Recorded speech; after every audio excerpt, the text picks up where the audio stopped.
Bonjour, nous sommes le samedi 3 septembre 2022. Il y a quelques semaines, le FBI, la police fédérale américaine, a fait une descente, voilà, une descente de police à Mar-a-Lago, qui est un country club appartenant à Monsieur Donald Trump. Un country club, c'est un endroit où, en échange d'une cotisation importante, vous pouvez retrouver des gens comme vous, des gens fortunés, jouer au golf avec eux, vous prélasser au bord de la piscine, bavarder dans différents salons, etc. Et ça appartient à Monsieur Donald Trump et il s'est retiré là à la suite du fait qu'il a raté son coup d'État du 6 janvier 2021. Et donc, il n'est plus président des États-Unis. Il avait perdu l'élection, je vous rappelle, il avait perdu l'élection par une marge de 7 millions de voix, mais il avait tenté un coup d'État le 6 janvier 2021. Voilà. Ça avait échoué assez lamentablement d'ailleurs. C'était pas mal préparé. Il y avait différentes tentatives qui étaient faites à différents niveaux pour essayer de garder le pouvoir, mais tout ça a été coordonné par un ivrogne, Monsieur Rudy Giuliani, la commission du 6 janvier qui enquête sur le 6 janvier 2021. Ça a d'ailleurs eu un malin plaisir à interviewer des gens qui disaient dans quel état de sobriété se trouvait M. Giuliani lors de telle et telle réunion, et que les gens disaient dans un état pas tout à fait convenable, et ainsi de suite. Donc ça n'a pas marché. On pouvait imaginer quand même que M. Trump continuait à comploter pour reprendre le pouvoir en 2024 par des moyens légaux ou pas légaux du tout, puisque vous connaissez sa devise, ou bien je gagne les élections, ou bien vous avez triché. Bon. Et donc, comme vous avez triché, dans le cas où j'ai perdu, c'est qu'en fait, j'ai quand même été en réalité proprement élu. Au moment où a lieu une perquisition, donc il y a quelques semaines à Mar-a-Lago, on trouve des tas de documents classés secret défense, voilà, avec différents niveaux de secret, allant des choses qui sont voilà, confidentielles, c'est-à-dire qu'il ne faut pas révéler, mais enfin bon, ce ne serait pas si grave que ça, jusqu'à des choses qui sont du plus haut niveau, qui relèvent de Espionage Act, de la législation, de la loi sur l'espionnage, et qui concerne les opérations d'espionnage à l'étranger, l'identité des espions, des techniques qui sont utilisées pour recruter des gens dans les pays étrangers, des choses de cet ordre-là. Donc on trouve des documents de tous les degrés de confidentialité, de secret. C'est curieux parce que auparavant, on avait demandé l'année précédente, on avait demandé à M. Trump de rendre tout ce qu'il avait pris par mégarde, et qu'en particulier deux de ses avocats avaient dit on a rendu exactement tout ce qu'il fallait, il n'y a plus rien qui reste bon. Et donc, descente de police, on trouve encore plein de trucs. Il y a quelques jours, on montre même une photo. Le FBI montre que dans un KGB, on a trouvé en particulier toute une série de documents où on voit bien, il est écrit secret de tel ou tel type sur la couverture, sur les chemises qui sont là. Ce qu'on a appris hier, c'est que beaucoup de ces chemises sont vides. Je crois de l'ordre de 70 de ce qu'on a retrouvé lors de la perquisition sont vides. D'où la question, où est-ce que ça se trouve, ce qui n'est plus là à l'intérieur des chemises ad hoc. Vous vous souvenez sans doute que je fais un compte-rendu depuis 2015, je fais un compte-rendu des activités de M. Trump. Ça a d'ailleurs donné lieu à 2 volumes, à 2 tomes, d'un livre qui s'appelle La chute de la météorite Trump. Et le premier volume s'appelle Un objet populiste mal identifié. Le second s'appelle Haute trahison entre guillemets. Ça a été publié par les éditions du Croquant. La question se pose, savoir s'il y aura jamais un 3e volume. Et je me suis posé la question au cours des mois récents, au cours de la dernière année, est-ce que mon titre, La chute de la météorite Trump, n'était pas un peu, aventureux, au sens où en fait Trump ne connaîtrait jamais de chute et on le retrouverait président des États-Unis dans un État devenu véritablement fasciste, puisque ses velléités de devenir un chef d'État fasciste, voilà, il avait réussi plus ou moins en utilisant au maximum ses pouvoirs de président. Il a essayé de conserver le pouvoir par un coup d'État le 6 janvier 2021. Et bon, enfin, il ne l'est pas, mais la possibilité d'un retour était toujours là. Alors, qu'est-ce que les démocrates ont fait au cours de l'année et demie, un peu plus, écoulée depuis que M. Biden a été élu président de la République? Ils ont fait la chose en fait, ils ont fait la chose qu'il fallait. C'est-à-dire que dans un pays où il y a 30 à 40% de la population qui suit aveuglément M. Trump, qui sont convaincus, des gens, des électeurs qui sont convaincus qu'effectivement on lui a volé sa victoire, qui sont prêts à tout, qui sont, voilà, comme le commentateur que j'ai vu tout à l'heure sur Fox News, de dire s'il y a des documents compromettants pour M. Trump à Mar-a-Lago, c'est parce qu'ils ont été plantés, bien entendu, par le FBI, qui travaille ou non du Deep State, etc. C'est-à-dire le cas bien connu de l'explication complotiste qu'on ne peut pas réfuter parce qu'il y a toujours quelque chose qu'on peut ajouter. Comme pour ces documents, en fait, je n'ai pas volé de documents, dit Trump, et puis d'ailleurs, je les ai tous rendus, et puis ceux qu'on trouve là, en fait, j'avais le droit de dire que ce n'étaient pas des documents qui pouvaient sortir, etc.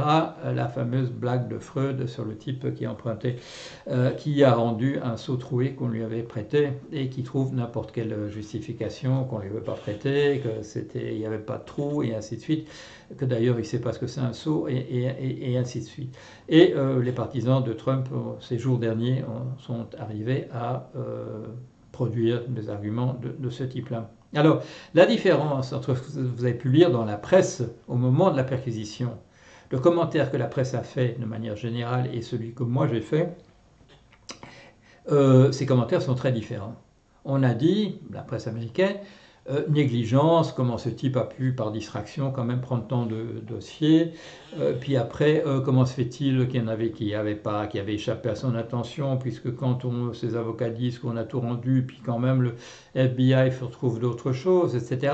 Une progression dans les... Voilà. On commence par dire que le type est bon, il est négligent, etc. Et on arrive justement aujourd'hui à se dire comment se fait-il quand même qu'il y ait tellement de documents avec de chemises vides où il est écrit top secret, secret défense, etc. Probablement les techniques à utiliser si jamais la Russie devient menaçante, la Russie ou un autre pays devient véritablement menaçant au niveau d'une attaque nucléaire, etc. La différence donc entre moi et la presse en général, c'est que j'ai dit, le jour de la perquisition, eh bien, on va trouver assez rapidement les preuves que M.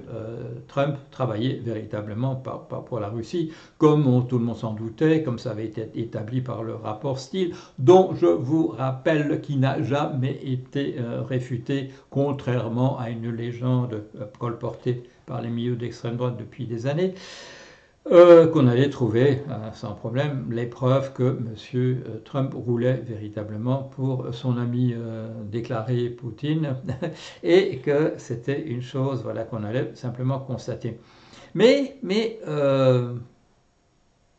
si on avait simplement arrêté Trump, il se serait passé ce que son ami Lindsey Graham annonce pour les jours qui viennent, que toute l'Amérique va descendre dans la rue, la partie de l'Amérique qui est d'ailleurs surarmée par ailleurs, et que ce sera la guerre civile. Donc il fallait marcher sur des œufs. Il fallait que que le cas devienne à ce point convaincant que même les partisans les plus convaincus de M. Trump n'osent rien dire.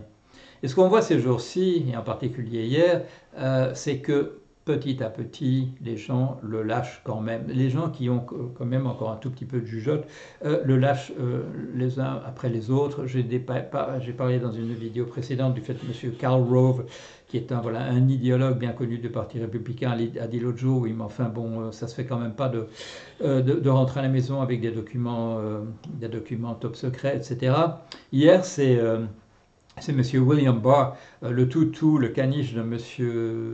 Trump à l'époque où M. Barr était ministre de la Justice de M. Trump et avait dit à propos du rapport de de la commission Mueller sur la collusion entre Trump et son camp et les Russes avait dit circuler, il n'y a rien à voir. Et il y a M. Barr dit non, ça se fait pas, même si même quand on est un ancien président, on n'emmène pas les documents top secrets à la maison, on les met pas dans le tiroir de son secrétaire, on les cache pas dans les caves des bâtiments. On ne demande pas à des gens de transporter les caisses la nuit subrepticement d'un endroit à un autre. On ne vide pas les dossiers. Il y a des choses quand même qu'on ne fait pas.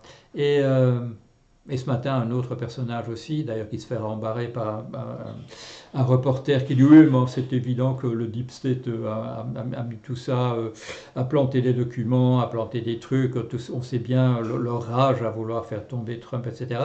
Mais le dernier carré s'est réduit, devient un pot de chagrin. Tous les gens, je voyais tout à l'heure M. John Bolton a quand même été un conseiller à la sécurité internationale de M. Trump dans l'équipe à la Maison Blanche, et M. Bolton dit fin de partie, c'est terminé pour M. Trump. Si on ne l'arrête pas, ça relève de l'ordre du miracle avec intervention divine. Donc est-ce que les démocrates ont joué ça, je dirais, ont joué la partie de manière tout à fait délibérée, ou bien est-ce que les circonstances les ont aidés à distiller petit à petit les informations qui feront qu'il deviendra absolument clair, je dirais, non seulement pour les gens qui votent démocrates, mais aussi, et non seulement pour les républicains qui se sont déjà alignés du côté des démocrates à condamner M. Trump de manière non équivoque, comme Mme Liz Cheney, M. Kitzinger, un certain nombre de personnalités du Parti républicain qui l'ont lâché il y a longtemps. Maintenant, on a l'impression voilà, qu'il va rester que le dernier carré, parce que les autres, je dirais, dans la frange, les William Barr, les Pompeo, les Bolton, tous les gens qui ont fait partie du cercle de Trump, mais qui ont comme le disait Bolton dans son autobiographie, ceux qui n'ont pas envie de terminer leur vie en prison, ceux-là sont en train de se rallier. Monsieur Cipollone, conseiller juridique à la Maison Blanche, on apprend qu'il a parlé très très longuement à un grand jury il y a quelques jours. C'est le cas aussi pour un conseiller juridique à la Maison Blanche. Tout s'effondre autour de M. Trump. Et bien entendu, on le sait, il y a d'autres procès en cours, en particulier son intervention au niveau des électeurs, des autorités qui représentent dans l'État de la Géorgie le système électoral, quand il a donné un fameux coup de téléphone où il demandait exactement 11 000 voix, qu'on dégage en sa faveur 11 000 voix, de vote non existant, la procédure se poursuit du côté de la Géorgie. C'est-à-dire que le jour où on va véritablement l'inculper pour avoir fait disparaître des documents et qu'on lui demandera exactement où est-ce qu'ils sont passés, puisqu'ils ne sont plus dans les chemises, et qu'on ne les a pas trouvés ailleurs à Mar-a-Lago, de savoir à qui exactement, à Moscou ou à Saint-Pétersbourg, il a transmis ces documents, sous une forme ou sous une autre. La dernière étape, c'est qu'on nous dira oui, les Russes ont ces documents, mais enfin c'est parce qu'il y a quelqu'un qui est allé voler ça, et qui est allé voler ça dans les cas de Mar-a-Lago, oui effectivement, où le cadenas n'était pas très épais sur la porte où on avait mis ça. Non, il y en avait partout, il y en avait dans des couloirs, dans des caisses dans des couloirs, etc. Et est-ce que c'est la dernière défense de Trump de dire en fait ces documents où ils étaient chez moi, j'étais un peu distrait, et mais quelqu'un, voilà, un espion russe qui passait par là les a volés, ou bien est-ce que il faudra quand même qu'on reconnaisse que c'est quand même lui qui les a transmis d'une manière ou d'une autre. Si on en croit son avocat, M. Michael Cohen, il aura encore trouvé un sous-fifre pour le faire à sa place, pour en tant que parrain, ne pas avoir l'air d'avoir vraiment mis la main à la pâte. Mais quand les documents confidentiels se trouvent dans un tiroir, dans le secrétaire de son bureau et même dans sa chambre à coucher, il devient difficile pour lui de prétendre que c'est voilà, que c'est un gars qui passait par là, d'abord qui a déposé ça là, puis qui a vidé les documents dans la chemise, et puis qui les a transmis aux personnes que ça intéresse vraiment. Par exemple, imaginons que les Russes soient vraiment intéressés par les plans secrets américains de ce qui se passerait en cas de guerre nucléaire. Voilà, donc le résumé, c'est que l'opinion américaine se retrouve ce matin dans le même état que moi le jour où on a fait la perquisition. Ce que je vous avais dit, la preuve va être faite maintenant de la collusion, pas simplement de la collusion, mais le fait que M. Trump, non seulement a M. Poutine comme un excellent poteau, mais qu'il roule pour lui et pour ses prédécesseurs depuis pas mal d'années, comme on a pu d'ailleurs en avoir une indication, c'était quoi, en 85, quand M. Trump était rentré de Moscou et avait publié à ses frais dans 3 journaux, Boston Globe, New York Times, Washington Post, avait publié à ses frais un papier de politique extérieure américaine qui était un copier-coller de la politique officielle de l'URSS à cette époque-là. Voilà un petit point sur l'actualité de M. Trump aux États-Unis. Phase ultime ou pénultime de la chute de M. Trump. En tout cas, je crois qu'on se rapproche désormais rapidement du dénouement. Voilà, allez, à bientôt.